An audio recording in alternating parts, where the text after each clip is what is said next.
my full bio, teaching experience as a principal. I've worked at an ESD as Director of Professional Development, and that was where it kind of launched me into really wanting to go out and do my own thing, my own way. And I tended to always operate that way my entire life. Very much a free spirit. So being able to go start my own company was a perfect fit for me, and I'm really enjoying the opportunities that I have to work in districts across Oregon and Washington. I feel like I'm a bee. You know, I go around to all the little flowers and I pollinate, and then I go to the next school and I bring the pollen over there and kind of get to share all the great stuff that's happening out there in different schools and districts, and it's very exciting. So that's a little bit about me. A couple of things that you will want to know. You have an agenda in your COSA folder. On the front you have program overview, and then we have our agenda for the day behind that.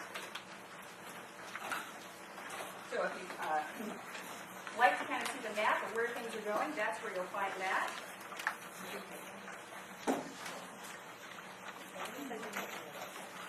Everybody find it?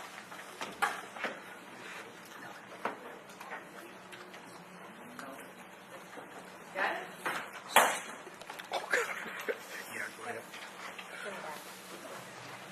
Some of you I recognize from trainings, and one of you actually does some work with Leadership Innovations team. Doug Nelson actually does some coaching in some of the districts that we work with. So thank you, Doug. We can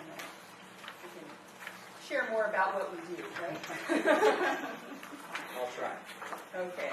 So what led me into the coaching has changed so much over the past 6 years since I started this company. It's amazing. When I started going to do these trainings on coaching, I would go to an audience, and really, a lot of people there had no idea. No idea what coaching was. It was so new to our field. Or there were a lot of misconceptions about it. It's what you do when you're in trouble. You get someone to coach, and that's really not necessarily what it's about. I mean, Tiger Woods, CEOs, people with, who are very highly skilled have coaches. So I think we're kind of starting to make that shift in education, and it is exciting to see that. There's so much more research now and resources around coaching. That's also just very exciting to see. I first kind of became interested in coaching when I was working at the ESD, and part of my work there, I was taking teachers on observations. We're reflecting on instructional practice using a tool similar to this one, which is in my packet. And I was shadowing someone who actually had coaching certification, watching him work and coach these teams around instruction. And it just absolutely floored me how powerful that process was, and how empowering for teachers when you could ask the right question and get them to just have that moment of, just watching that process, I was like, I am going to go get my coaching certification. So that's what started it all for me. Got my certification through the Hudson Institute. Spent a lot of time coaching teachers around instruction. Worked mostly with coaching administrators at this point, either central office or principals. Still do a little bit of work with teachers, though, and still continues to be my love and my passion. So let's find out who we have in the room. I know we're going to have more of you in the room. I guess we'll introduce them as they come in. If we could just go around and hear your name. Review today over our next week. We have 4 days of training. We're also building our own mentoring and coaching community.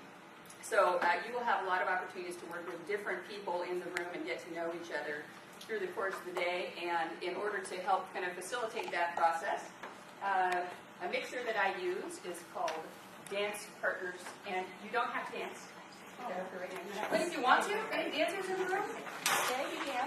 No. What I would like you to do is pull out a piece of paper, write down these 4 dances for me: electric slide, Macarena, conga, and chicken dance. Write them down on a piece of paper now. At the end, I'll just hurry up, so don't worry too much about it if you end up odd man out. Okay? Any questions about what you need to do to get set up for this? Okay, as soon as you hear the music, you're up, you're moving, you're finding your dance partners. Go. Who else is missing? I'm missing chicken dance. Chicken dance, same thing for you. You hear chicken dance, you choose any pair and join it. Okay? So we should be good to go. Excellent. One of the things that I like to do when we start the training is just have you connect with an experience where you were coaching or mentoring and you had extraordinary results, a time when it worked really well for you. We do that because that's really what we're trying to create more of, isn't it? We want to create more of those results. So we want to connect you to the things that have worked for you in the past. If you just take 1 or 2 minutes with the person next to you, think about a time when you were either coaching or mentoring someone and you had extraordinary results. Things went really, really well.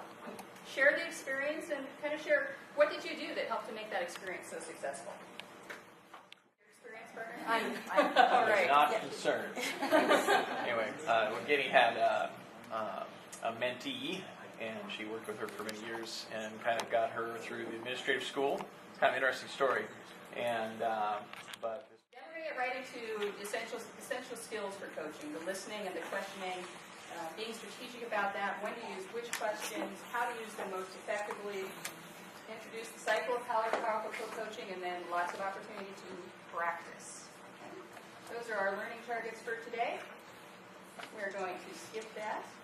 Very quickly, this is just research done by, this is from Leadership Contacts Board, and one of the things they looked at was the impact of professional development for leaders with and without coaching or mentoring, with and without following. So without any sort of coaching or mentoring,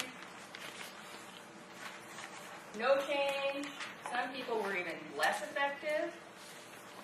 Want to know what happened there? Not much change. What happens when we actually put in some follow-up and some support?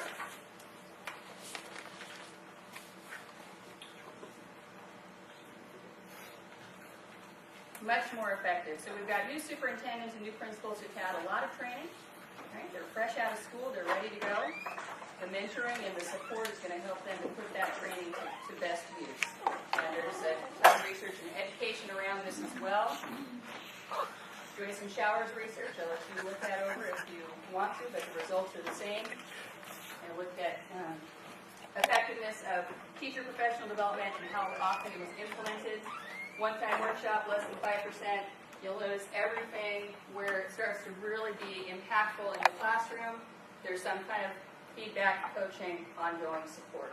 So again, just more research that shows this stuff works. We're going to skip through these because I think you've got that.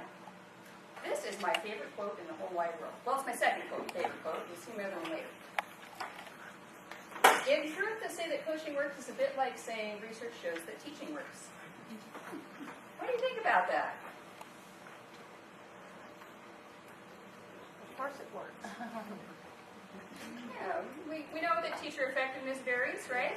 You can have great teachers and be in a classroom where kids are making great strides, and we have some classrooms where maybe that's not happening. Coaching is the same way. It takes a skill set in order to be effective with it, and that's what we're going to be building here today. And in order to think about this a little further, and I think now that we know we have a special event coming at 10, we will take our break a little earlier than I had planned. So what does make coaching effective? I want to start to explore that right now, and what I'd like for you to call, what do effective coaches do? He's talking about coaches who work with teachers, but the skills that he's talking about are the same in any coaching situation. So I think he just does a really nice job of laying out these 7 principles for how to make coaching impactful and effective. We're going to go ahead and read this on your own. Identify 1 or 2 passages that you think have important implications for the work that you will be doing with new leaders. And identify what do effective coaches do. We're going to pair that up with a break, too. So read, highlight, and be ready to go again at 9:35-ish. It's a short article. And where's the article? It was over on the table, but if you don't have it, just go ahead and reconvene here. Heidi looks perfect to finish up this next activity right before we all go outside for the fire drill. So we should be in good shape. You can have another opportunity to have dialogue with your colleagues, introduce yourself, do some networking. I'm going to extend the time that I actually had for this a little bit in order to allow you to do that. You're once again going to listen for your music, and you're going to pair up with one other partner group. Find some place where you can sit comfortably to have a little chat and introduce yourself. And then with your team of 4 or 5, if you have some groups of 3, discuss. So based on the article and your experience, what do good coaches do? And what are the implications for your work with leaders this year? And the other thing that I would add is what you want to know more about. Okay. How many of you know the electric slide? All right, okay, so he's going to lead us. No. All right. nice to see all this experience. I was so concerned at the big leaving of it. Finish up your last Yeah, and I'm thought glad there. Bernie's coming back and saying it. And then let's hear from you. What stood out for you as being really important to the work you're going to do? What thoughts came to mind after reading the article? What did your group discuss? Yeah. Well, one comment that I really appreciated in speaking with Marion is model being a learner. And I think that it's so important to realize that the people that we are mentoring are people with some experience.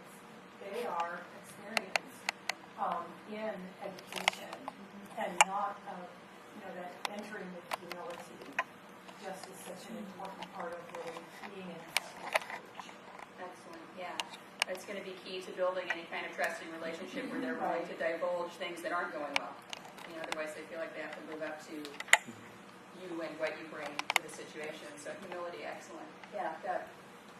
What stood out for me and what's helped me in my work is just the whole approach of being curious.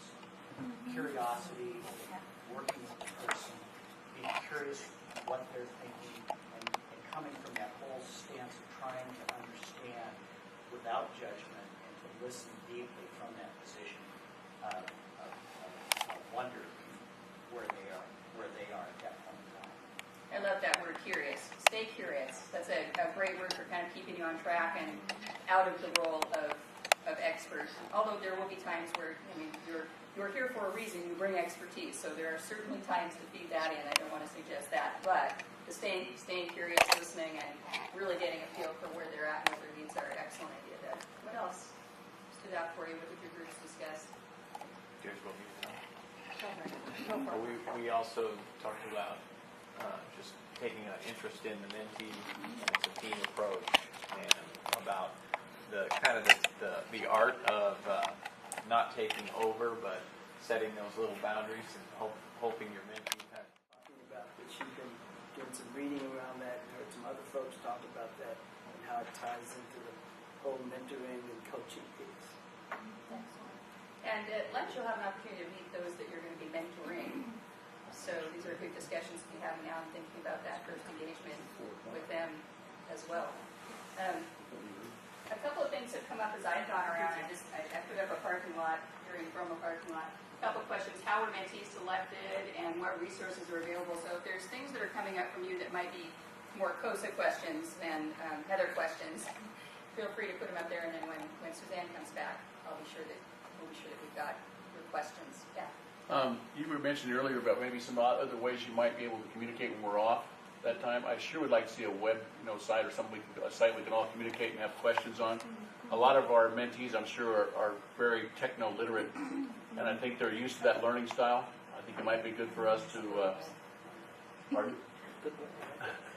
I think it might be good for us to, we're going to be learning as well. Yeah. Okay. Added that one. Excellent. All right. A lot of you started some conversations, too, about how the roles are different. The coaching role, the role of supervisor. I heard those conversations starting to come up as well, and that's going to lead us into our next activity, which is to really get a clear definition of those roles and how and when you think they apply, and where coaching fits within all of that. So if you would thank your partners and head back to your table. We'll go do our thing and then come back and pick off where we left off. In your Essential Secrets to Coaching notebook, the 3-ring binder, would you turn to page 5 right now?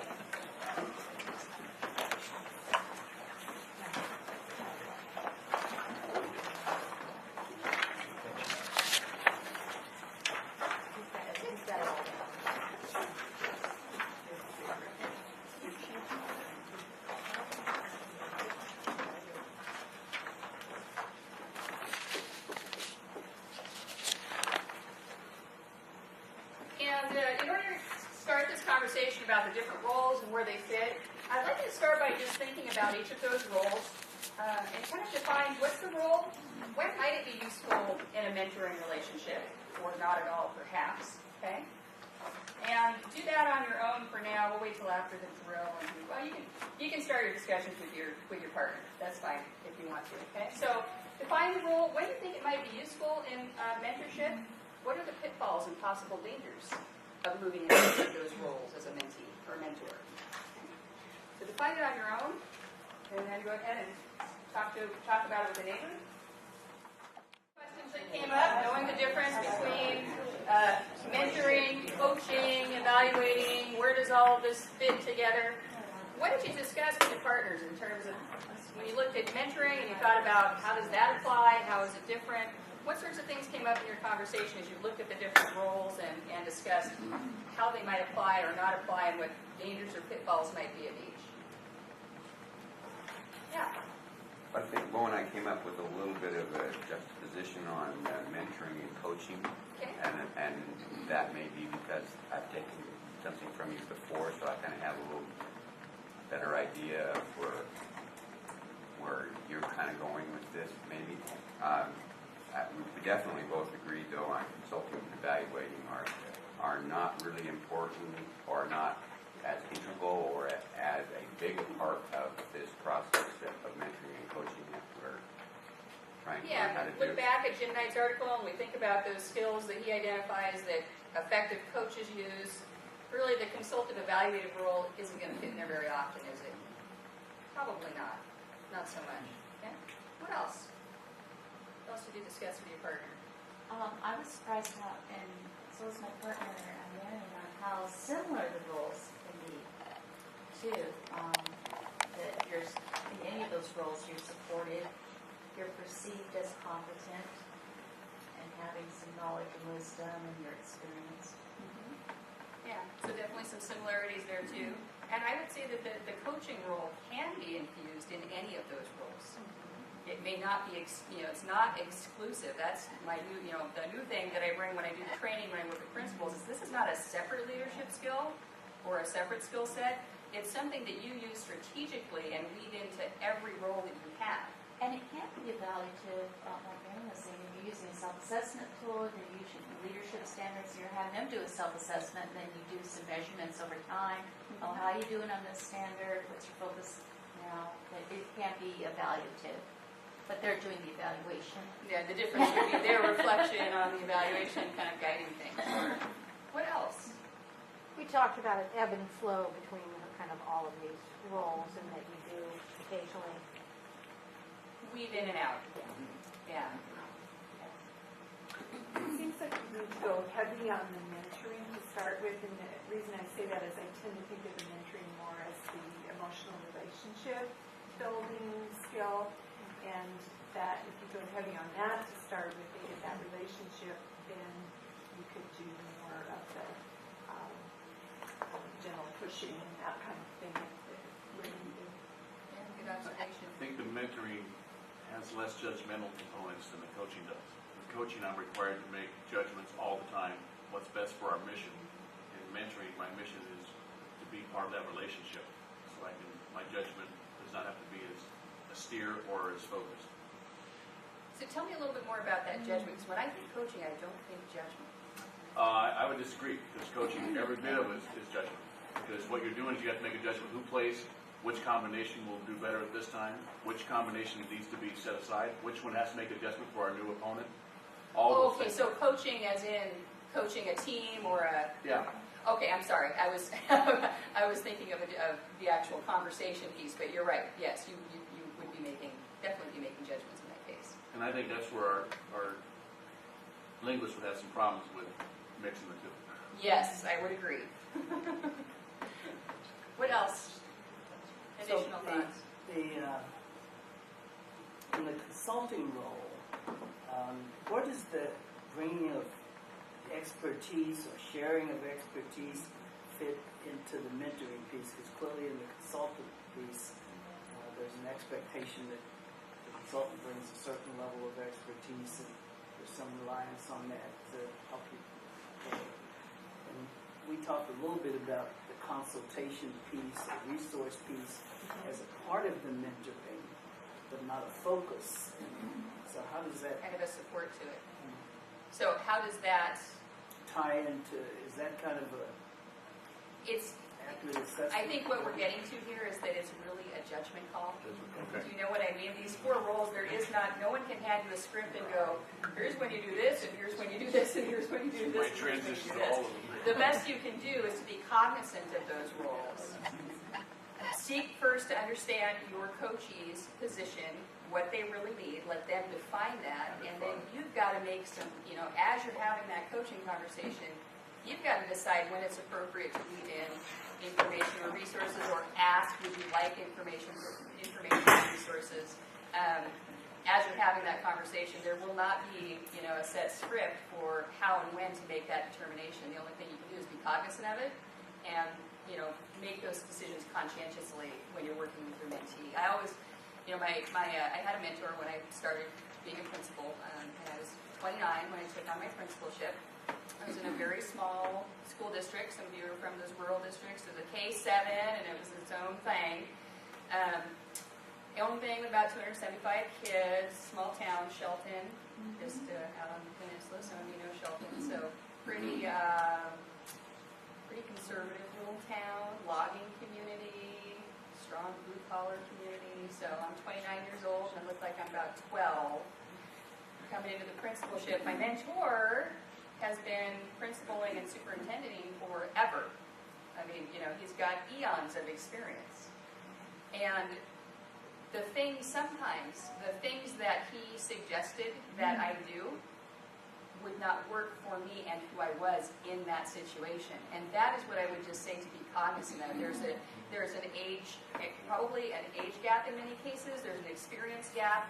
And leadership is a fluid kind of thing that you got to figure out who you are and how you fit and what works for you. And just because it worked for him didn't mean I was going to be able to go in and do it that way. I had to take a different tack in order to get things done that I needed to get done, and he would have done with 4 years plus experience and coming into that situation. So I just keep that in the back of your mind too. That's, I think, as far as the pitfall is leaning too heavily on your experience when it may not really fit for the person who's in front of you. So, I think that's really true in terms of community. You look at the different places that we've been administrators, and they're night and day. And we're going to be with the person who's in a community probably we haven't worked in before. And so there's all the dynamics of that community. So what worked in this community isn't necessarily going to be that. Exactly. So that's kind of a humbling thing I think we need to walk in with. Yeah, context is everything. I mean, you can be very successful in one context in a district that's made up of a certain way and move to a different district with a whole different culture and climate, and what you do maybe doesn't work as well. So yeah, definitely taking that into consideration. Any other thoughts? I'm thinking our fire drill was supposed to be 12 minutes ago. Suzanne? I think custodians have a lot of control on when those happen. I don't think I can make that decision. If it has to happen by 10:15, I'll call my friend Al. Okay.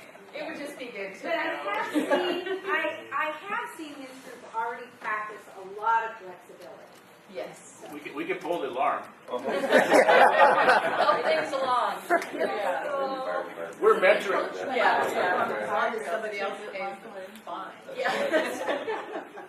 So just in closing out that discussion about the mentoring, coaching, and the difference and where does it all fit, again, it is contextual. It is up to you as an expert and someone who's been in education for a long time, and the person sitting in front of you, and it's about you making that determination. There is not a script for when do I cross boundaries. When do I switch from one role to the next. But it is something just to keep consciously in your mind as you're working with your mentee, so that you can be sure you're helping them the best way you can.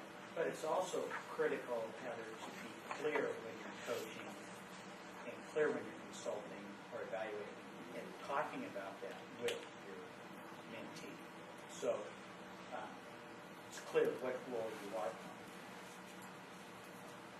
Give me an example. The person, it comes into, again, contextual. If you have a problem that the person brings to you and presents to the coaching conversation, and I think at that point in time you have to be clear, are you going to coach and help that person work to find that, in a partnership, find that best answer? Or does that person just want the answer? because that's where they are at that point in time. And I think it's important for you as a coach to be able to be clear that you want me to label exactly what you're doing. I'm not coaching you now, I'm consulting you. So and just up front in the conversation, you want consulting, you want coaching. Right. That sort of thing. Right. And I would agree. I also think there's going to be times in your coaching conversations where you just naturally flow into another role and back out again, and you don't have to stop and go, oh, time out, you know what I mean? And that's the kind that's it. This folder right now, one has my information in it. And you should all have this cheat sheet in the back there somewhere.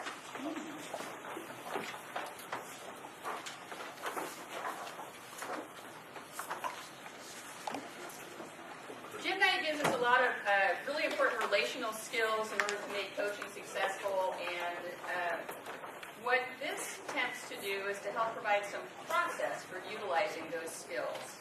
This is a cycle powerful coaching. It's the training and the process that I use when I train principals to start using coaching skills in their conversations, when I work with coaches. And you'll notice around the outside, and Jim and I spoke to this as well, listening and questioning are absolutely the foundation of any coaching relationship. That's going to be the most important pieces. As we go through our day, we'll take a deeper look at each of the stages in this cycle. What I just want to throw out there up front right now is it's fluid. Okay, so you may come back to one, you may jump over to one. Coaching cannot be scripted in terms of always following a specific process. But these 5 steps generally, yes, and generally do they follow in this order? Yeah, they do. Okay? So I want to get you into a demonstration coaching session now. And I have a little previewing assignment for you right now. On your 3-ring binder, you should have a sticky dot. You close it up and look on the front. Check and see what color you are. Blue, yellow, green, or red. Everybody got a dot? Okay. If you are a blue dot, I want you thinking, oops. Think back to the assignment that we read about with Jim Knight and the 7 partnership principles and the strategies that are effective in coaching. Consider our conversations about consulting and mentoring and how and when do those blend as you think about this. What I'd like for you to do, if you are a blue dot, you're going to focus, we're going to watch a model coaching session, and I'd like you really to focus on equality, choice, voice, and reflection. What evidence do you see there of that? What else might you have wanted to see? Are there additional questions or strategies that you might have used in that situation? Sure, you're going to be prepared to talk about equality, choice, voice, and reflection. Yellow, reflection, dialogue, praxis, and reciprocity. Green, you're going to be able to talk about enrolling the coachee in identifying some goals. And red, your focus is listening and questioning. Okay? When we're done, and we'll hear back from each of those groups respectively on their specific insights into those areas that we know make coaching more effective. And I would also encourage you, if you, as you watch, you see something that you would have done differently or a question you would have liked to ask instead, make a note of that. Because I'm not perfect as a coach, and I like feedback, so that would be okay with me. You're going to watch a model coaching session with a first-year assistant superintendent from Washington State. He is no longer a first-year superintendent, of course. He's now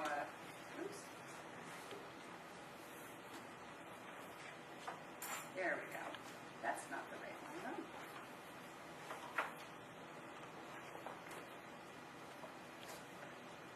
There we go. This is a conversation with Matt Charlton, new assistant superintendent at this time anyways, at the North Mason School District in Washington State. And I will tell you right now that the conversation is not at all scripted. These lovely people were gracious enough to come to my house and let me videotape our coaching conversations. So right away, you know we had what? Relationship. Trust. And a relationship, yeah. Because who would do that? That's high-level trust right there. So this is coaching conversation with Matt Charlton. Look for some of those specific areas I asked you to focus in. Jot down any questions that you have as as you observe the conversation, and then we will talk about that once it's over. We're going to watch probably about the first 15 minutes of it. So if you look at this cycle of powerful coaching, I'm just going to tell you right now, I will not get to 5, okay, which is we've got an action plan and we're ready to go. I'm not going to show you the whole conversation now. You don't need to see the whole conversation to gather most of the information I am asking you to gather. So we will see the last part of it a little later in the training. Okay?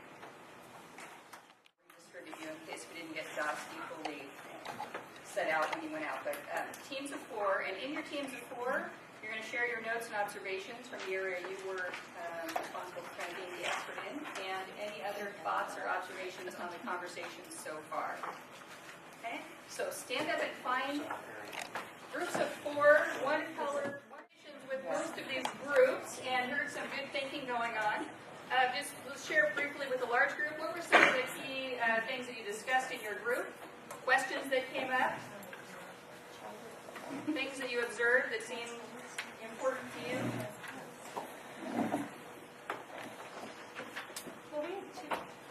Go ahead. Well, we had 2 things. The equality piece of establishing that trust right from the start, but then going from the real general to the drilling down. Yeah, they would pick up on the drilling down. Here, but then we start here, and my questions and my paraphrasing were intent on getting him to some place where we could take a first step.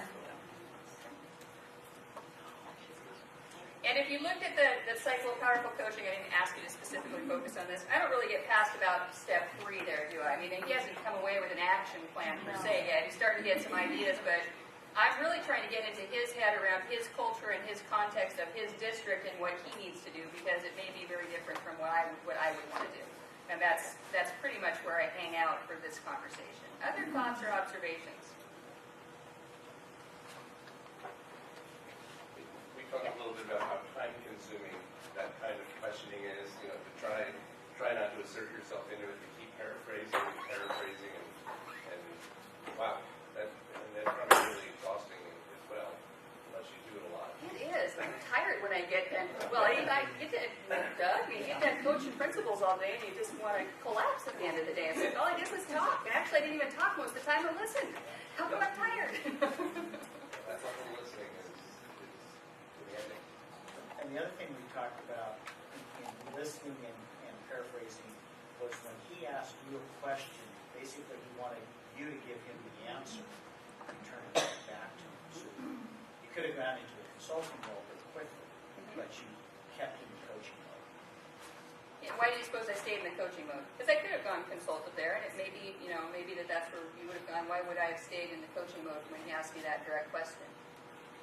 I think you knew that he had the answer, you just wanted him to come to that conclusion. And the yes, that, and I wanted him to have the awareness of why this was important. Not just because I told him he needed to have other people's opinions, but that, the kind of epiphany happens in your mind where you go, oh gosh, if teachers don't have some say in what a good coach would look like and who they work with, I could put my name in coaches and they could be sitting all alone doing nothing. That's going to be an important piece. There was any other Heather? I was just thinking that as school administrators or district administrators, our job sometimes is just to give really quick answers all day. I mean, I take this out of my something or other fun. I need, can we take a field trip? Can we do, and so it's really for me, not my habit of mind to meditate on anything that I'm supposed to decide on, but to work with other people in that kind of a role. I dispense entries and information and decisions, whether or not they're good or bad, but I'm not, so I'm thinking, that would be good. Yeah, definitely a shift. Yes. Excuse me, Ron. Well, I think, we know that, the teacher always learns the most, so anytime you can, when you're asked a question, I got him to speak out what he was trying to do is, there's a level of learning that's going to the next level there, so that's Yeah, exactly. what it's all about. I know we're going to be switching into small groups here soon. So before we do that, I want to take just a few minutes to talk about the building the relationship piece, since we'll be doing that in about 15 minutes. Some questions to think about that might help you in your first conversation with a new administrator, the person that you're doing. Okay? Just the get to know you stuff. Who are they? What do they love to do? You know, the relationship piece actually is kind of nice. You get to have lunch with them and actually have kind of the casual conversation. Are they coming at lunch? I heard it was 4 o'clock. Two groups, right? What's happening at lunch then? Don't they meet their mentees? They don't. Oh, not till 4. The superintendents will meet their mentees between 4 and 5 this afternoon. And the principals? The principals will meet theirs at the principals conference. Okay, good. We have some extra time. Never mind, we don't have to push through this. Suzanne, do you want to split off into groups now then so they have time to do this discussion piece? Yes. Okay. Yeah. All right. I'm Yuki. Does that work? Yeah, that works. So how can we do?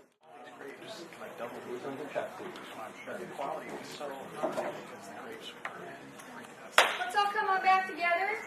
Good news is we got through the video before lunch. I always hate to show the video after lunch. That's just asking for somebody to fall asleep. The morning we focused really a lot on the specific skills and behaviors that coaches who are highly effective use. Read the article by Jim Knight, took a look at a demonstration coaching session. You were briefly kind of introduced to this cycle, which is about the conversation itself. I want to kind of recap the morning and get your perspective and your feelings so far on what's been beneficial from the morning session, and then we're going to move into looking at stages of the coaching relationship itself, which is much more global than just the conversation, and look at that, how do we build trust from that initial engagement so that the folks that you're working with will disclose to you and open up to you about the things that are truly challenging them. So just reflecting on the morning and what we've done so far, take a couple of minutes on your own, maybe talking to a partner. What has been most valuable to you so far? What has surprised you? What's been useful? Take 2 minutes just on your own with a partner to think about that, and I want to hear back from everybody in a reflection from the morning. Can we start with you, Pat? I think just hearing again that the teaching more than the teaching. The training and why it's structured that way. There's a lot of expertise in this room, and I want to be sure that you have the time and the opportunity to be able to share that with each other. Because I certainly don't hold all the answers to the questions that you have in here, and I know that a lot of you will have answers for each other and encourage each other's thinking. So we will continue to do that through the afternoon.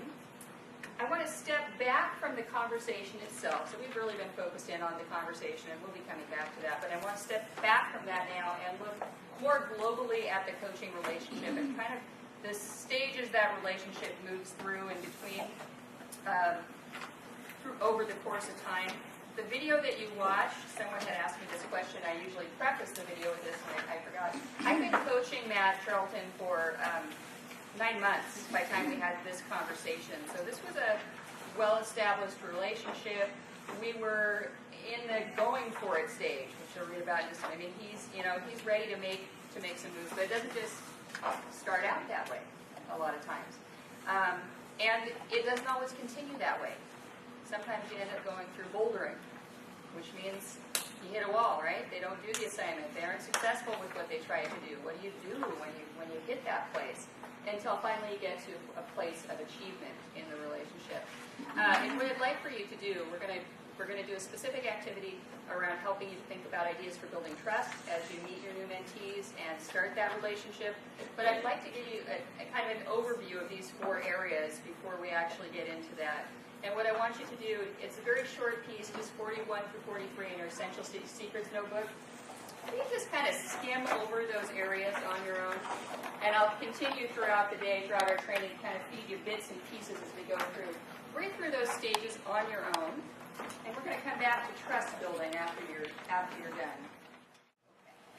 So, after kind of reading that global look at some of the stages of the coaching relationship itself, not just the conversation, and thinking about your work that you're beginning. What stands out for you in terms of, right through those stages, things that, what questions do bring up for you? Which things are you more aware of yourself as a coach that you might want to pay attention to? Take just 1 minute and talk to a neighbor quickly. What stood out for you? What seems important? Pay attention. What resonated with you as you looked at those steps? What resonated with you when you think about coaching a new principal or a new superintendent? Yeah. Bringing that mindset and possibility, that both of you need to be present when you're coaching and you being coached or she's being coached, that both of you are just there and just being that as you're building that relationship and because you're going to get to that place where you're older and you're going to have that relationship built and that mindset. Absolutely. If you don't have the relationship built, if they don't trust you completely and totally, they're not even going to try to expose their boulders. They're going to try and hide them from you, and then you can't be of use to them. Yeah. And that mindset of possibility is so important when you are the coach. If you find yourself in front of someone that you can't believe in, then you need to get up and leave, and someone else needs to be in the chair. Because if you don't believe in them, you can't help them. You can't. And I've asked myself that question sometimes in coaching principals who are, say, on the plan of assistance. Am I the right person to be in this chair, and do I believe that this person has the capacity to improve and be successful? Because if I don't believe that, then ethically, I don't feel like I should be the one having the conversation. What else resonated with you? Yeah.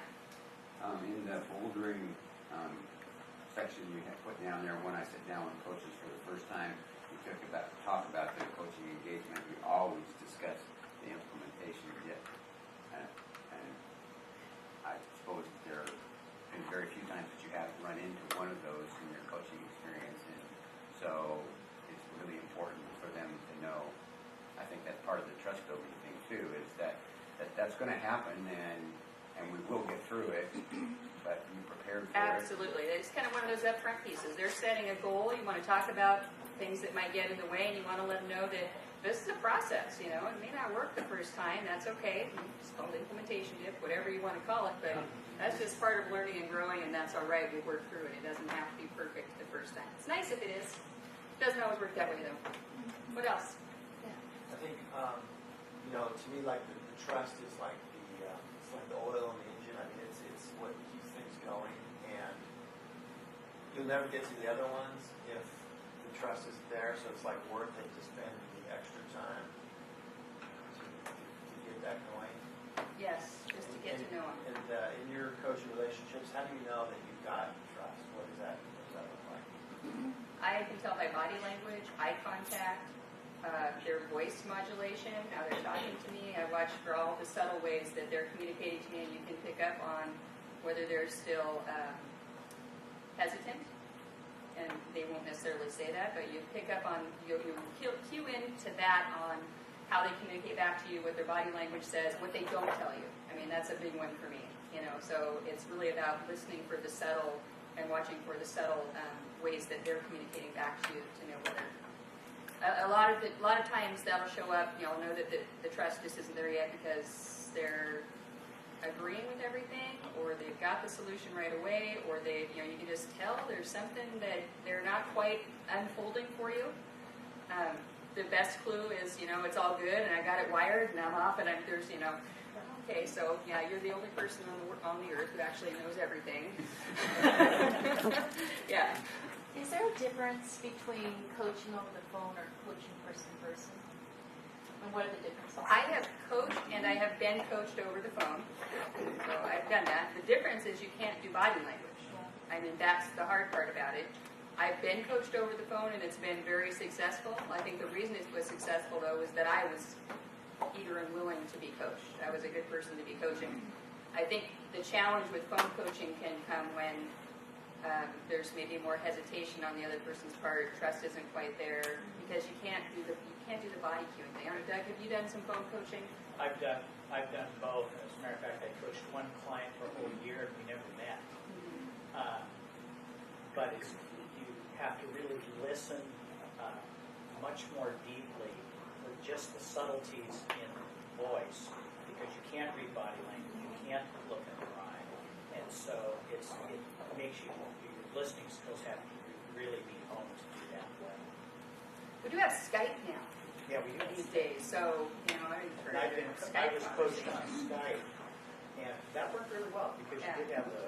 You can still see them at least. Yeah. That was my question, Heather, was if anybody in the room had experience with video conferencing for coaching.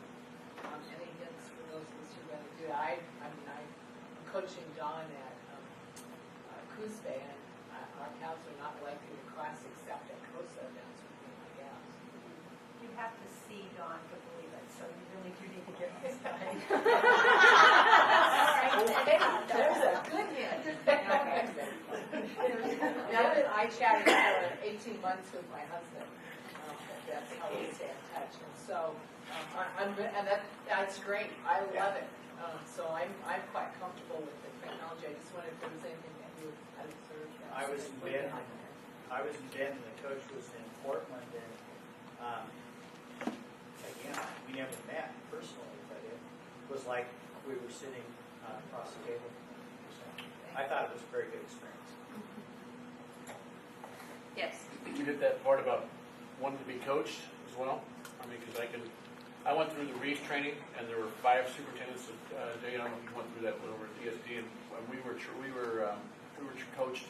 My coach was in Indiana, and he called me all the time. And we actually met here in the national conference in Indianapolis this summer, and it was kind of neat because I was talking to Paul Peterson, and Paul were talking about our mentors and how we were not supposed to share who they were. And finally, Paul broke the confidence. He did. Notice I did it. He broke the confidence and said, "Is your mentor John?" And he went, and I said, "Yes." So I just tried to point out it's really nice to see that. Yeah, it is really depending on how. And it's hard on the phone, but the Skype is great, and I can tell you the Skype is really good. Only thing I can tell you about the Skype's important is do it away from your regular office. Yes. Do it away from your regular office. Don't do it in your office because there's too many distractions. And if there's a break in the connection, or if your phone rings somewhere, or you hear something else, you hear something that the other person doesn't, and it takes away body language. So it's something I would tell you just do away from your office. Do it in someplace neutral. So that trust piece is really important. I think we've gotten to that point. Before you leave that, on the establishing trust piece, one of the topics, pieces of concerns that came up in our group was time frame. And establishing trust, and does it really take a longer time frame than just, for example, the duration of this? And how do you get that piece? I mean, I'm assuming that some folks will come in and because they know some people will have an almost automatic trust relationship, but that for some others there may be some wariness and a little more time required to get to that point. And you're right. I mean, there's no magic bullet for trust being established. You're right. For some people, it's going to happen quickly, and you'll be able to move forward quickly. And for others, it just is going to take longer. You continue to work at that at the same time as continuing to try and coach around whatever issues they are bringing up, and this by always being present and always being sure that you're reassuring about your role as a confident partner in this conversation, and your willingness and intent to be helpful and supportive, and just reaffirming that. But for some people it'll happen quickly, for others maybe not so much. My guess is, I mean, with the folks that you're going to be coaching, they've certainly got high motivation for making good use of you.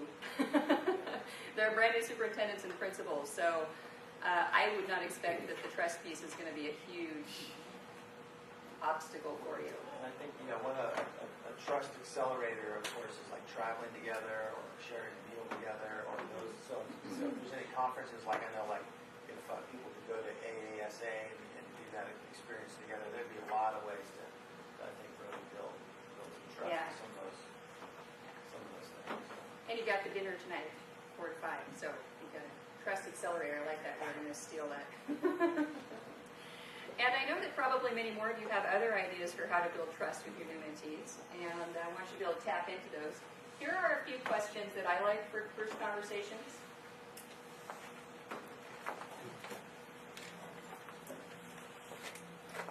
First of all, the obvious one is just learn more about them. Who are they? What do they like to do? Why did they choose this word? What seems most important to you in your first year? What are you unsure of? Generally, just finding questions that help you learn more about them, and to start to get a sense of, what they're passionate about, what they see as their strengths, where there might be some hesitation and there might be something that they're going to need some more support on, how open they are to sharing that with you. You're just kind of getting a feeling for them. So these are some of my questions that I like for first conversations. Those are in your PowerPoint.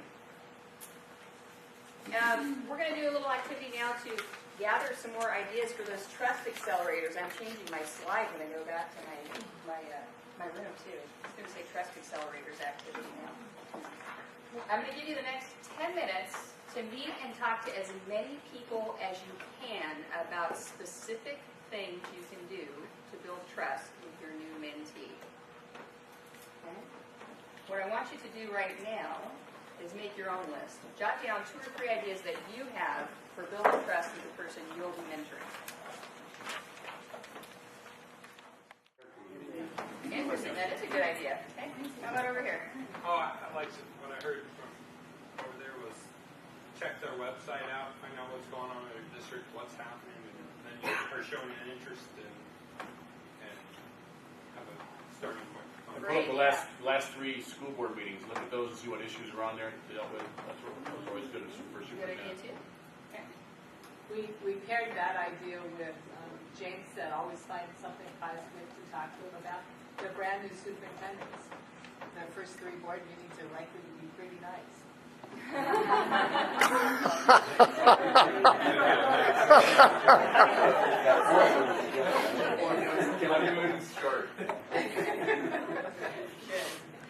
Okay, so that list is just for your reference as you start to think about getting to know the person you'll be mentoring.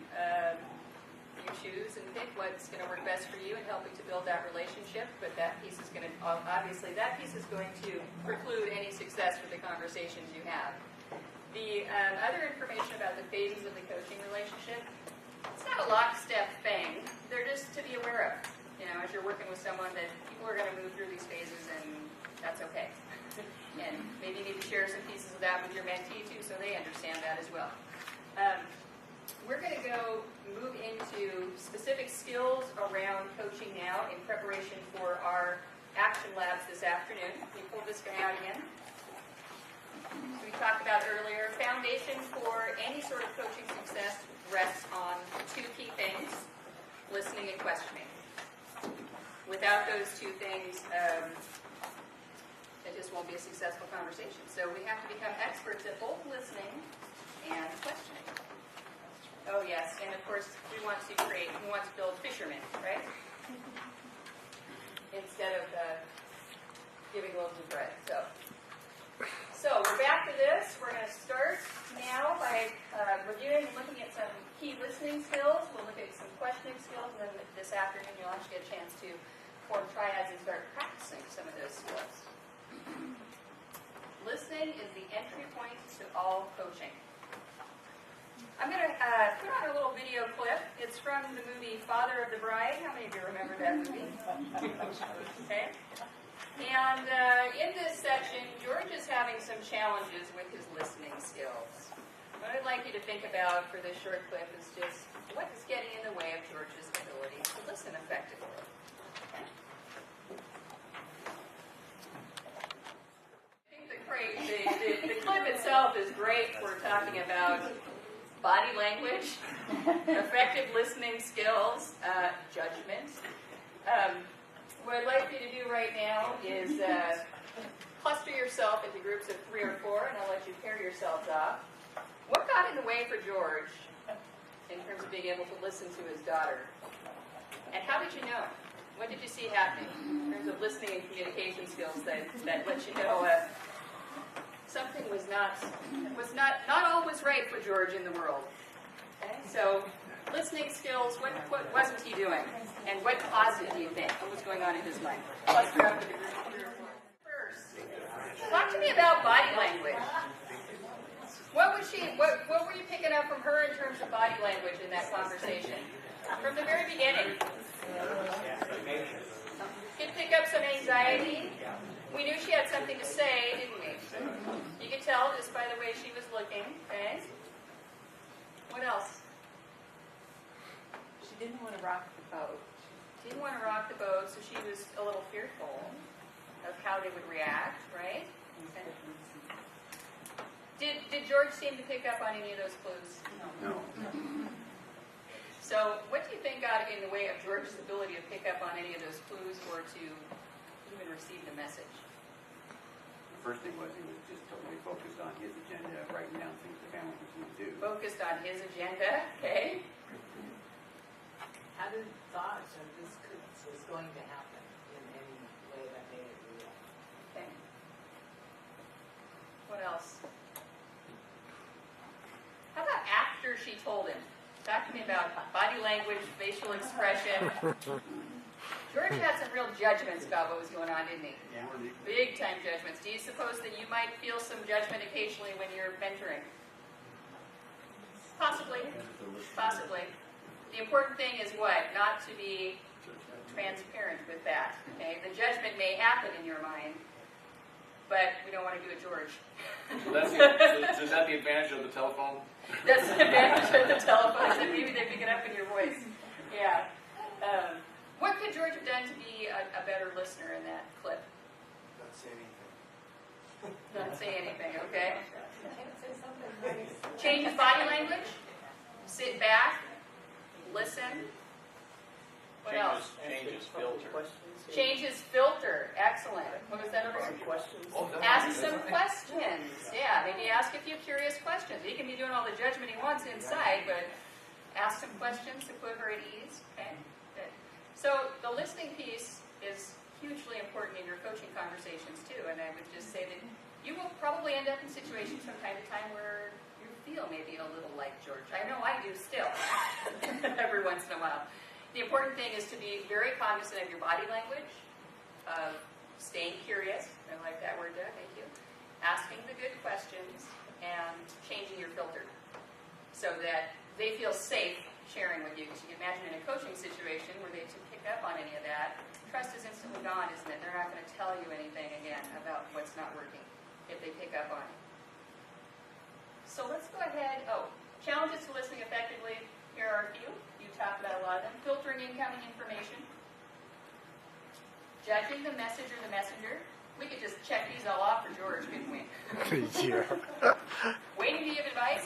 You're not getting married. And that's the end of it. Driving into details too quickly. That one is a challenge oftentimes if you have a lot of expertise because you want to get there. Relating to the experience and moving the dialogue away from the speaker. Mentoring, I think, relating experiences is a valuable tool, and sometimes you will be doing that. I just caution you to be aware of how often you're doing that, and to try and keep the dialogue focused on your mentee. Yeah. I think that third bullet is really important, and I remember one of Stephen Covey's ideas is seek to understand before being understood. And oftentimes, I find myself in conversations with people, and I'm not really listening to them because I'm preparing what I want to say.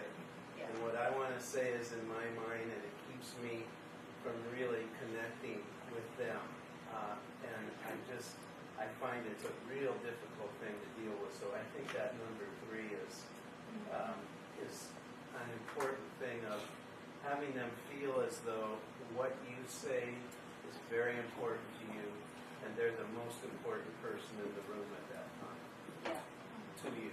Yeah, thank you for that. I truly think that is probably one of the most challenging, is to not be waiting to give that advice. You have a hand up? I think I'm thinking along the same lines that let's imagine that you're mentoring a principal, and the principal starts telling you about a parent confrontation that they had. You know, it's natural for you to come up with all the parent confrontations you've had that were similar, Yes. and you think you're already kind of thinking, oh, well, I had something just like that, and I dealt with this. But that's not the situation. You're not really listening if you're formulating or thinking back on how you dealt with it, and you're all ready to give advice. Well, yeah, I had a parent and it worked out just great because I did this, this, and this. It's like, that doesn't honor what they're sharing with you. It's a natural tendency. Yes. We were talking about in our group too. Your head just, you formulating all sorts of responses instead of truly listening. And people always ask me, so when does that go away? And I would tell you, after coaching for 8 years, it still happens to me. So it's just being aware of it and, putting it in the back of your mind when you start seeing it come up. But I think it's just kind of a tendency once you've been in a leadership role and you're used to telling telling the answers. That's just a hard one to get rid of. So just be aware of it, and check yourself and move back to the place of being a good listener. Deb? On the fifth bullet, relating to the experience, some counseling training I had way back when said, always try to establish that commonality. Yes, I've been there, I've gone through that. So that's not, so to establish at least that level of rapport. Can you comment on that last? I think it's more along the lines of what Dean Tate, what he was sharing just a few minutes ago, about all of a sudden your brain goes back to all the times that you had a parent in your office and what you did with it, and all of a sudden you're spewing out all of those sorts of things. To relate in a way to build a relationship, fine, I've dealt with some of those challenges too, but now let's keep it back on that. Talk to me about what's happening with you and your parent, not, and I did this, and then I, these sorts of things came up. Does that make sense, Doug? So yes, it's fine to build common ground that way. It's just backing off and being sure that the agenda is still there and the conversation is still there. Well, let's practice. I'd like for you right now, before I give the directions here, everybody stand up. Stand up. Hand up. First person you looked at, go. Because when I come back next time, I want to be able to flip through and go, what did you talk? Oh yeah, okay, that was his goal, and da-da-da. But in terms of who's going to take ownership of developing, actually writing out the plan, my coachees, not me. Occasionally they'll have something that, resource or something I'm going to look up for them, I'll write that down, but the plan itself is theirs. Here and then over here. I'm just thinking about the interruptions and the ability to concentrate for a superintendent and a principal. Would you recommend that where possible we have them out of their environment? I think if that is possible, that is ideal. Yeah. I mean, it's not always possible. Most of my coaching occurs on the school site in the office, honestly, but central office especially for some reason. I can't even coach them in central office. Let's go get lunch. So yeah, whatever you can do to remove distractions, do it. Right? I think there's maybe some more to the question that was asked over here. Because I would find that I think that I could not do near as good a job as you do, and whether it's because you're practiced or because you're just good at it or a combination of those two, to track all of the things that they've said and then be able to come back with the right questions. So jotting just one or two things down on a piece of paper that would help me then ask the right questions. You do an excellent job of that without writing it down. And like I said, maybe you have a natural talent for that, or it's a combination of that and practice. Lots and lots of practice. If you need to write stuff down to help yourself track, do it. Just ask permission first. I'd like to be able to keep some notes just to help myself in the coaching conversation. Are you okay with that? So, if you need to do that, certainly give yourself permission to do that. You'll find as you get more comfortable with it, that not having to do that allows you to be more present in the conversation. But, baby steps. So do what you need to do in order to track the conversation initially. Is there a hand up over here too? No? Okay, well, it's time to switch partners. I can't let one of you talk and then not let the other one. So switch. Partner B, you are now talking for 1 minute about the topic of your choice, and partner A, you are the listener. Now that B's have had a chance to be the talkers and A's have had a chance to be the listeners, anything additional that you would add about the experience on either side? We talked it pretty good over the first time, so there doesn't have to be, but I just want to check and see. Any other observations from B's or A's? How do you switch sides of the coin? I would just add, Jerry talked about this a little earlier, but for many of us for years, folks came to us looking for solutions, and we oftentimes were willing to satisfy that need and to offer solutions. And one of the things that I find difficult in the listening piece is not trying to always to start formulating a solution for whatever the challenges that they're talking about before they even get to describe it. Yeah. Yeah, stay curious. I like that word. You just stay curious. Yes. Something that helped me out was if you ever jumped out of an airplane, the jump master always tells you, this is not my jump. So, That's a good analogy. and I that was like one that that. helped. It really helped me when I was with the mentor program because it helps me realize that I tell the teachers, and I'm going to use this in my. This is your jump. I'm here to help you get ready for it. I'm going to make sure you're safe as possible. But the bottom line is, you are the one going to be the jumper. I'll be right behind you, maybe, but I can't push you. Nice. Yeah. That's a great And visual. I think Yeah. the other thing too is you have to discipline yourself to only ask questions. Yeah. And every time you want to like interject a comment, you have to stop yourself and think, how can I ask a question? Because that's what stops the listening is when you start interjecting with the next brilliant idea. Yeah. Absolutely. That's important. Excellent. Yeah. Sticking with the questions, paraphrasing, being curious, instead of jumping in with the answers, which is always the biggest challenge for especially administrators who are kind of going into coaching, mentoring roles, just because of the nature of what the work was like for so long, being a school leader. Yeah. Hey, any final thoughts on that? Yeah. How much of the kind of the whole coaching process do you think it's important to share with the mentee so that I mean it seems like they kind of need to know a little bit about what it is that you're trying to do. And I wouldn't want them to feel like they're being psychoanalyzed or something by active listening. And, so it seems like it might be important to share to some degree what the whole process is. Yeah, I think up front to have that conversation with your mentee to find out, first of all, what are your needs? Here's, my role. I love the analogy about the airplane. Share that analogy about the airplane because, it's your jump.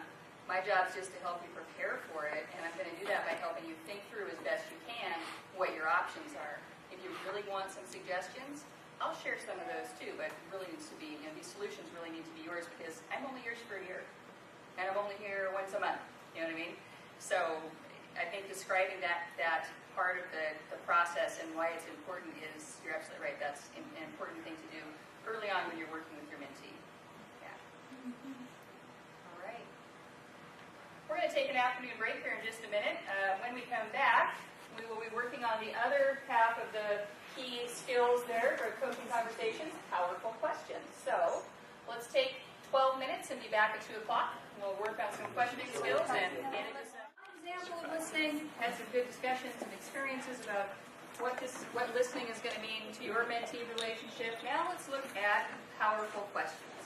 And when we talk about good questions, powerful questions, we're talking about questions that are open-ended, thought-provoking, and encourage your mentee to broaden their perspective.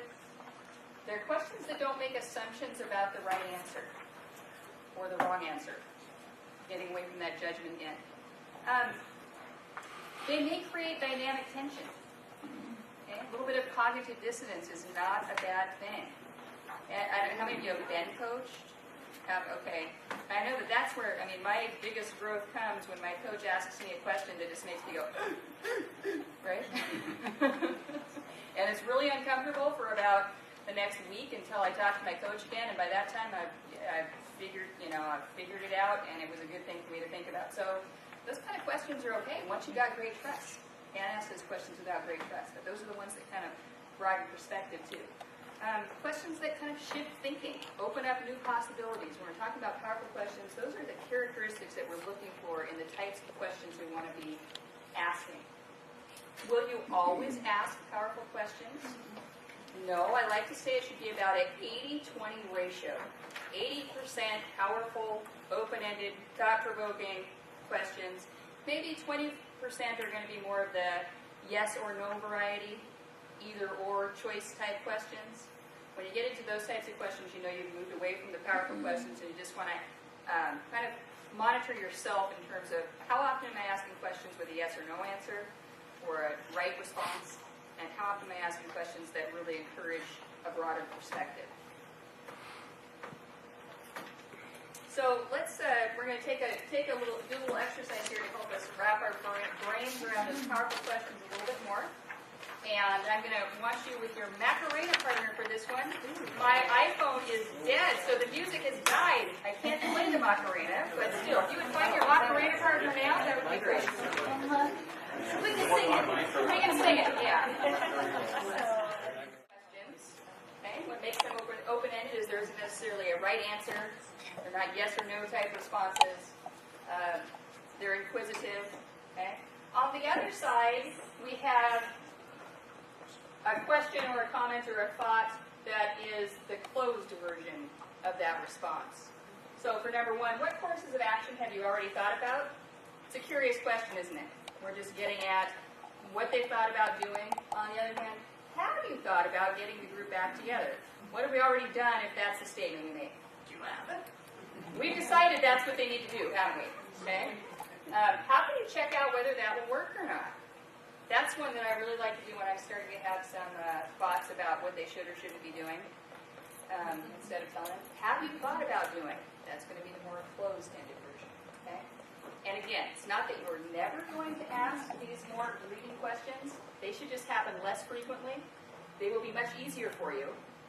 So you just need to be cognizant of trying to ask more of the open-ended variety. Okay? What I want you to do with your Macarena partner right now, you've got some blanks at the bottom, and it's in your PowerPoint too. With your partner, see if you can think of some examples of open-ended questions that you might ask your mentee, and what the leading question counterpart would look like for that question. Okay, does that make sense? I could have fun with this one. Sorry. You could, yeah. Okay. So with your partner, take the next 4 or 5 minutes, see how many questions you can come up with an open-ended question, and then on the other side, what that question would look like if it was open. Okay. Let's share a couple of those. What did you come up with? Give me an example of your open-ended and then the one that you thought was leading, or vice versa, leading then open-ended. Who wants to share one? You got lots of good ones here. Yeah. So if this is kind of a staff issue, you could ask the principal, what do you believe are the next steps in your investigation? Okay. Or appropriate next steps? Or more of a leading question is, have you contacted CHBC? Excellent. Okay. Good example. Good example. What else? Other samples. That was a good one. Well, we had why is this issue with this person? Good. And the closed end would be, have you confronted so-and-so with your concern? Okay. Good. Others?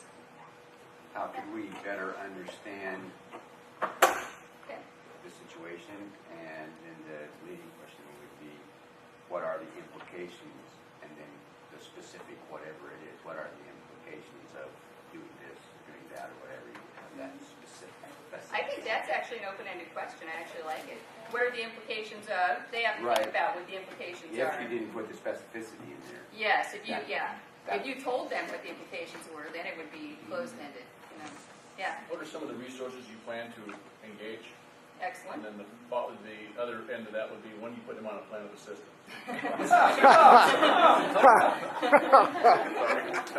Good. Good examples for sure. Okay. So the only way to really, questioning is a hugely important part of mentoring and coaching, and the only way to really improve with questioning is to do it, and to do it a lot. I recommend keeping a log of questions that you like. I recommend before you go into a mentoring or a coaching session, think about, I mean, you can't script a coaching session, but you have some general ideas of what they're working on, and you can think in your head about the things that you might want to ask, and at least wrap your brain around some more open-ended questions so you don't find yourself falling into the leading question. I kept a journal for when I first started coaching for probably 3 years, where I just, before I went out and worked with my group of teachers, I wrote out potential open-ended type questions to help them think about their instruction, because it was so easy for me to fall back into telling or giving, and that just helped me to stay on track. I didn't necessarily ask all the questions, but it was a great way to kind of set myself up for success with the questioning that I was doing. So the type of question, lots of different types of questions, and when you use them is also very important. We're going to dig a little further into questions now and look at some different types of questions and when they might be used. I want to show you, first of all, page 21 in your Essential Secrets book.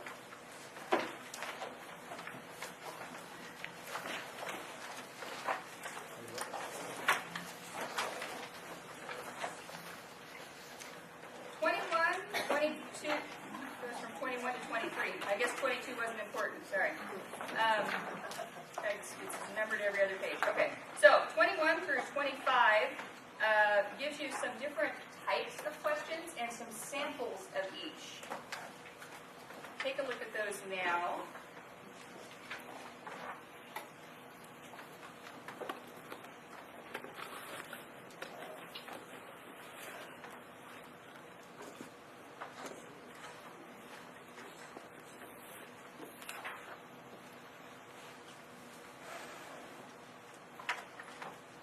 Chance to add some of your own here in a minute, to do some of your own thinking about what types of questions you would use in your mentoring situation. I just want to show you really quickly too, on page, I had it marked and then I didn't. So that's a good place to kind of keep track of additional questions you might want to ask in each of those categories. If you are just looking for a question resource, like I want to see some examples of questions, turn to page 81.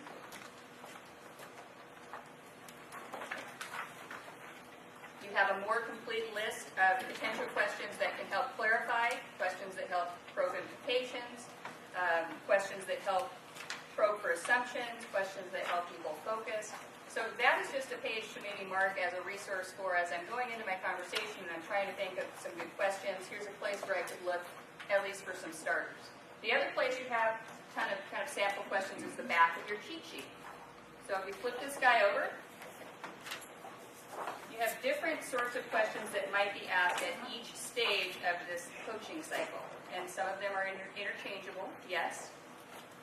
I have had principals who've blown this guy up and put it on the back of their door so that when the teacher comes in for the pre-conference, they're sitting here and the door's behind them and the principal's over here and they're reminded of their questions because it's up on the back of the door. Seriously. So whatever you can do to post your favorite questions and help you to remember to ask those open ones, do it. We're going to do a little exercise now to help you start thinking about some different questioning categories that are particularly useful in the coaching conversation. We're going to look at questions that probe. What do you suppose a probing question might be, and what would be its purpose? Gather information. Gather information. Okay. Yeah. Their intent was. Find out what their intent was. Sure. Help focus them. Help focus. Okay. Find out what the real issue is. If you're really not sure that you're getting at the real issue, a probing question is going to help you dig a little deeper into that. Questions about viewpoints or perspectives. Why might those be useful?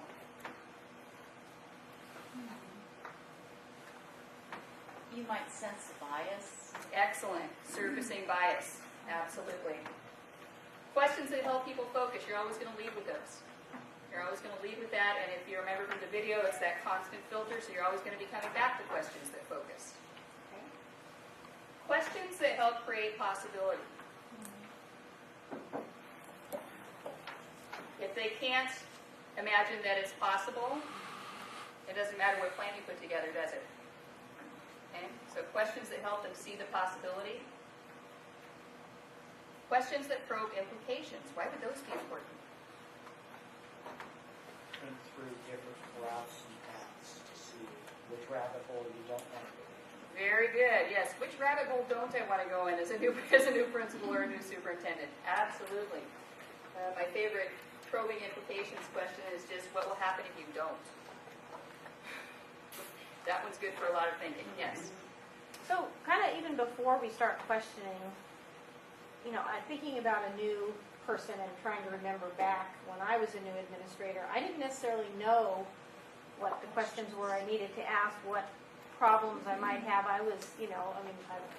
They're going to be in the fantasy stage. And so if they don't come up with some issues that they want help with, what do we do? I think when you start with the relationship piece that we were talking about earlier, and you're finding out more, like check out, find out more from their website. You're hearing what they want to accomplish in their school. When you started to establish those pieces, the focus for the conversation will become very clear. The other thing that I always recommend is provide a list of possible topics. And I would suggest that, maybe that's something you do in between time collectively as a group on your web thing. But, what are 10 things that every new principal might need to or want to address? And then what I'll do is sit down with the principal and say, okay, so here are some things that we could possibly work on together. Do any of these look like things that might be useful to you, or do you have another idea? So you can give them some things to choose from. And that's what I would say is if they don't have their own So I got a already in whole mind- list of things I think they ought to know, but they Yeah. might not necessarily. Yeah, and that's and that's I think especially since you're talking new principals, new superintendents, providing that list is a good idea of potentials. These are some things that might be useful for our work together, and allow them to choose off of that list. They do the same thing with teachers, different instructional strategies. Well, even a tickler file, and getting your work organized, because they really don't know until the year is complete what comes up month after month. But if, you can anticipate that for them. That you're going to have to get your first round of observations in a classroom teachers. You know that you're going to have to make your recommendation to board, and certain functions of the job you're pretty cognizant of that you could help guide them in their work. Yeah, and I think that's kind of the pre-coaching, any kind of coaching engagement piece is that information as a mentor that you might provide them about things to know as a first-year principal. The coaching piece will come after that as they're getting into those things and going, wow, oh my gosh, this piece isn't working for me. Yeah. I was thinking of kind of topical stuff too. So tell me how your district or school is organized in terms of staff development. How's it, again, part of that beginning piece, but also maybe more giving them some ideas. It's kind of a fact-finding question. You're getting them thinking about that piece, and then may surface some things that would be useful to discuss. Tell me how you're feeling about your teacher evaluations or your administrative evaluations. Is it a system that seems to work for you? Something you're familiar with? Or? Yes. At what point do you, there's a whole getting to know you phase, right, trust stuff, and then at some point they should be working on something, right, some sort of goal or something they want to achieve. How do you bring that in? When do you bring that up? Or you just let that develop? Or? I would ask, part of that initial conversation, the question that I would ask is, what is you're hoping to achieve as your first year as a principal? And depending on how they answer that, it's going to depend on where I go with the conversation, but I think that's one of the initial questions I want to ask them. What's going to be most important for you to focus on this year? Yeah. There's also icebreakers for our respective jobs too. Anytime you talk to the superintendent, you can always talk about school board relations. That's always a good one. And then of course in high school you're taking on, homecoming, all the new things happening in the spring. So maybe go back in our own experience, remember what we went through during certain periods of time. This is a pretty busy time. Or maybe a good question would be, what would success look like right. at the end of this year? How right. What Open up really what would big. happen if we didn't feel like this was a real success? Right. That's a great question to start with. Yeah. Other ideas on initial questions to help open up thinking for your new mentees? I was thinking that we're already into the late October. I'd even ask, tell me 2 or 3 things that have gone well since the school year started. Yeah. And 2 or 3 things didn't go so well. That's really good. But they need Yeah, your 2 or 3 focus. things that have gone well, and what challenges are you currently seeing emerging? Or what will you do differently the next time? Yeah, you can just focus on those ones. Yeah, those challenges. That's true, because they've already started their year, so, yeah. Other thoughts on opening the conversation with the mentee and questions that would help to bring up ideas? Those were all very good examples. Those are examples of both fact-finding questions and then also focusing questions. And also, we heard a visioning question. See back there, it says visioning of, what would success look like? So we want to explore some different questions types right now that will be useful in your coaching dialogue. And these are the ones that they have magic wand questions. What do you suppose that is? If you could wave. If you could wave your magic wand and start September over. Right? King or queen for it. Yeah. What would it look like? Okay. So magic wand questions. They help people articulate their vision better of what they want things to look like or what they might have done differently in a friendly way. Fact-finding questions. There was a good example of that over here. Okay, so finding out, and a good example. What are 3 things that have gone well? What's 1 thing that's challenging right now? Okay, finding out the facts of what's happening for their work. Feeling-finding questions. I heard someone use that word a couple times too. Now I never say, how do you feel about, because people get touchy about that word. You'll have to know your person to know whether you can use that, but how do you get at what the feelings are behind the work so far and what's happening? Can anyone think of a feeling finding question? You asked about what do you think? So, what are you most proud of with this process? Very good. Yeah, what are you most proud of with this process? You're going to get feelings around the process and how they're feeling about that. Doug, do you have one to add? Well, the person might ask a question and they might close their arms and say, "Oh, I noticed you crossed your arms. What does that mean?" So you're good. Observing and feeding them back something you've seen. Okay. Excellent. Focusing questions. Those are very important for starting your conversation. Okay, so that could be as open-ended as what would be most useful for us to talk about today, or it could be a little bit more directed in terms of providing that list and being able to say what from the list seems like it would be a good topic for us, what would be most useful to you. So that's your question to open the conversation, basically. And I always go with the one of what would be most useful today. This conversation coming up with a teacher who done X, Y, or Z and that sort of thing. So sometimes whatever goal they have set gets put on the back burner so you can talk them through whatever the current challenge is too.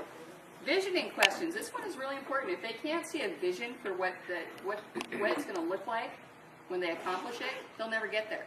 So always ask, what's it going to look like if you're successful? 3 months from now, what will we see? 5 years from now, what do you see for your career? Visioning questions are important and getting at the underlying implications or thoughts around whatever the issue is.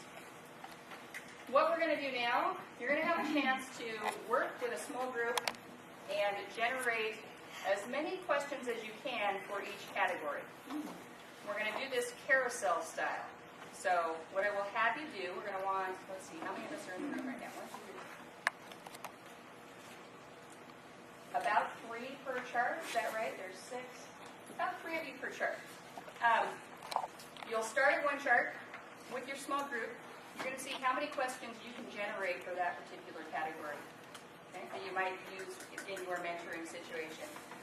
When I tell you to, you will rotate clockwise, and you'll go to the next chart.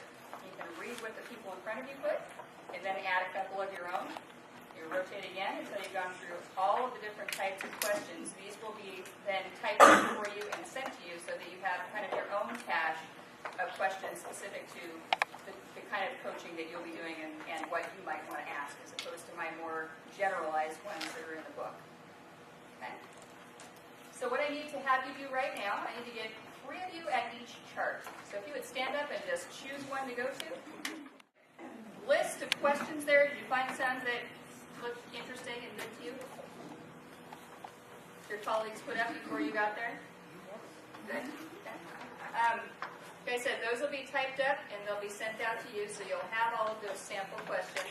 I would again encourage you to kind of keep your own list of questions just to help you in the process of that conversation. We are going to, the reason that we do that is because you're going to have a chance to practice the listening and the questioning now in a conversation, coaching conversation of your own. And in order to prep you for that, I want you to turn to page 35.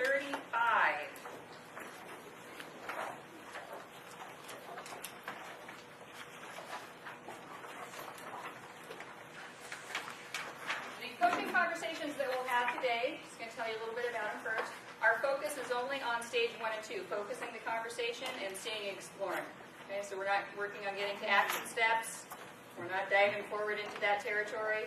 It's just the listening, the questioning, seeing and exploring, and helping to focus what the topic or the issue is. Go ahead and read 35 through 38 very quickly. They outline steps 1 and 2 in the coaching cycle.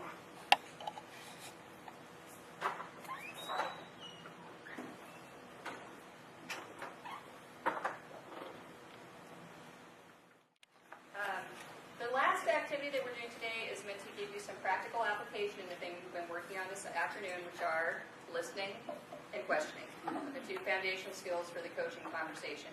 We won't be moving past step 3 on this cycle. We're not getting into action planning. You're not going to have long enough to do that.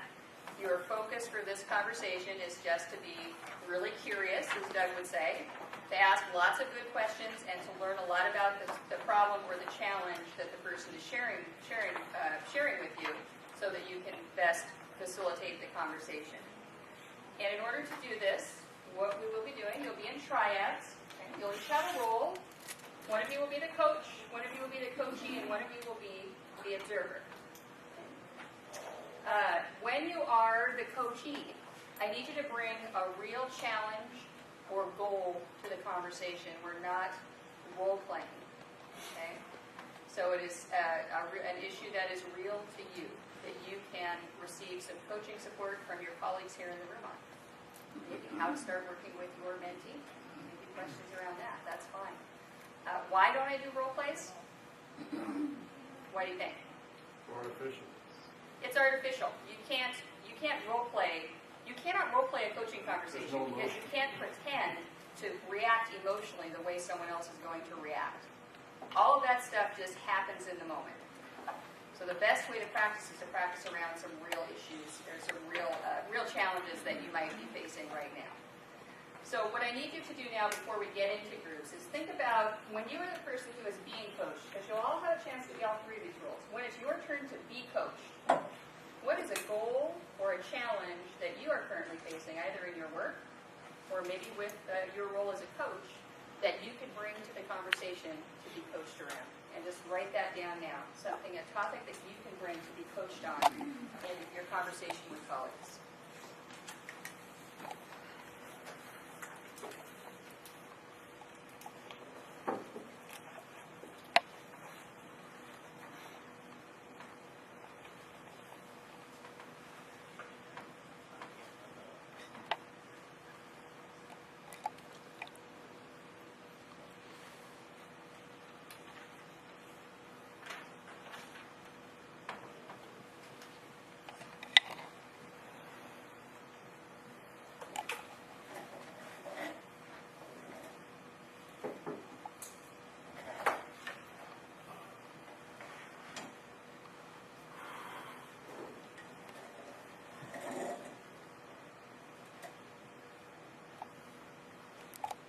Everybody got it? I'm still writing.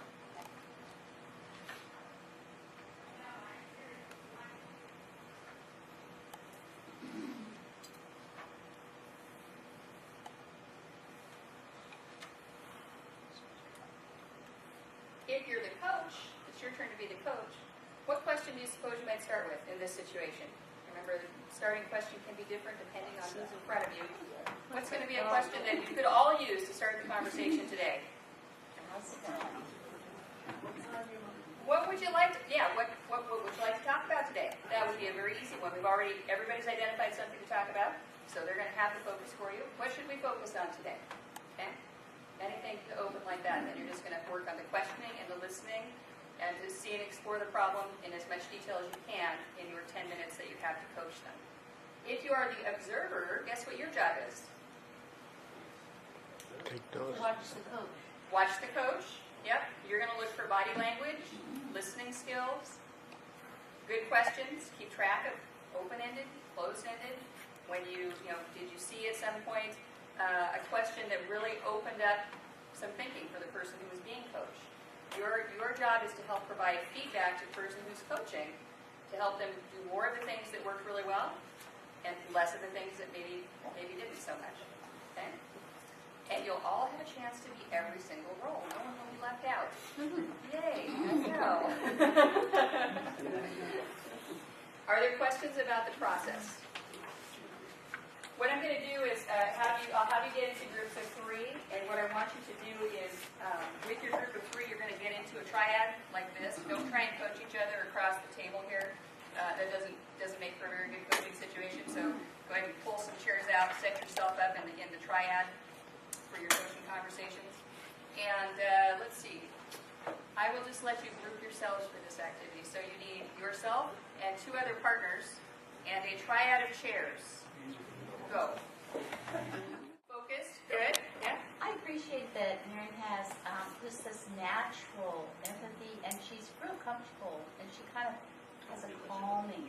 She has a great presence, doesn't she? Wonderful presence. Yeah. Very welcoming. It doesn't censor anything or judge things, and just kind of waits. You could have said just about anything, and I don't think her expression I would don't think change. she would have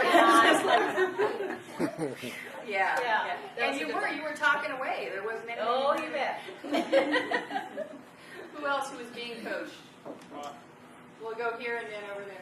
I felt Rob was very engaged. He was leaning forward, nodding his head. Questions were reflective and insightful. I mean, he was there. I mean, he was part of the conversation. Doug did a nice job of kind of being very neutral and kind of having a calm presence. Because the more I started talking about it, the more intense I became. Because I was thinking about the issue, and I think the longer he and I were engaging in the conversation, he kept refocusing me back, asking curious questions. But I think the longer the conversation, I could sense maybe a little bit of intensity on his part because he's now feeling what I'm going through, and so having him stay focused with me, I think that was interesting. Good. Was it, if you're being coached, that process of kind of being able to dialogue and work through some things, did it start to help clarify some things? I mean, you probably didn't come with a plan, but were you starting to gain some insight, maybe some clarity, and just have some thoughts around whatever the issue was? Okay. Good. Good. How about if you were the coach? Talk to me about our first round of the practice coaching sessions. What do you think went well? What challenged you? Mike? I think I had a good feeling for what the problem was. There were a few times when I think we kind of digressed to something else or started to bring other things in, and I didn't necessarily feel like I did a really good job of always getting it focused back up because something else would come up, and that probably happens. But I thought I was focused, and then I felt like we were going somewhere else. Mark probably had a good idea where he was going, but maybe. No, you got me back. I did good. Okay. But And that's good that you recognize that. What I do when I get in that situation, I'll say, okay, so when we started the conversation, this was what your goal was. Seems like we're going in a different direction now. Where should we be focusing? Because maybe it has shifted. I mean, sometimes really what they thought they were going to start out with isn't where they need to go, but I always want to check and be sure that we're headed in the right direction too. So you can kind of just take a quick check-in and find out, do we really want to go down that path, or should we stick back with the one you said you wanted to talk about? Yeah. Other coaches' reflections. Doug? As James was talking this morning, but if you would only, and I kept fighting that tendency to interject my thinking. I had to be very conscious of that to make sure I wasn't interjecting what I thought had to happen, to try to focus on where he was, the intensity he was bringing, and trying to keep the conversation going from his perspective. Yeah, anybody else kind of experience that? I know I do still as a coach. Observers, did you experience that? Like, were you really, that's, I think, the hardest part when you're the observer, because you're hearing the whole thing and you just want to jump right in and give some advice, and you're not supposed to. We have some very skilled observers here, though. I don't think I saw anybody jump into the conversation, so nice job. I missed something, apparently. Moving forward. Yeah. thank you. You did a good job. Oh, it's a lot of work to just focus and just keep trying to get in there rather than try to. And it's easier to solve it. That's the easy thing. That's true. It's much harder to help the person work on their thing. Yeah. I think having that hopefully there will come a time when it feels more automatic, but having questions in front of me because I found like it was so important to really listen very, very carefully. And if I was trying to think of what is the next question I'm going to ask or which category should it be in or whatever, that then I could listen as well. So having some cheat sheets, I think, is really important. Yep, use your cheat sheet. This is the place to do that. That's why we're practicing. And like I said, for the first 3 years I coached, I wrote out questions that I thought I might end up asking, and I did show up with that to my coaching conversations just to help me have some of them on the tip of my tongue. So, yes. one of the issues that I struggle with is, to a large degree, this work is a function of our personality. And I think that there's a balance as we're asking questions between the professional life and the personal life. But who the person is and their past experiences relate to who they are as a professional. And I think in helping people and probing, it's hard for the coach to know exactly how far you can go into the area that you may need to go to assist them. And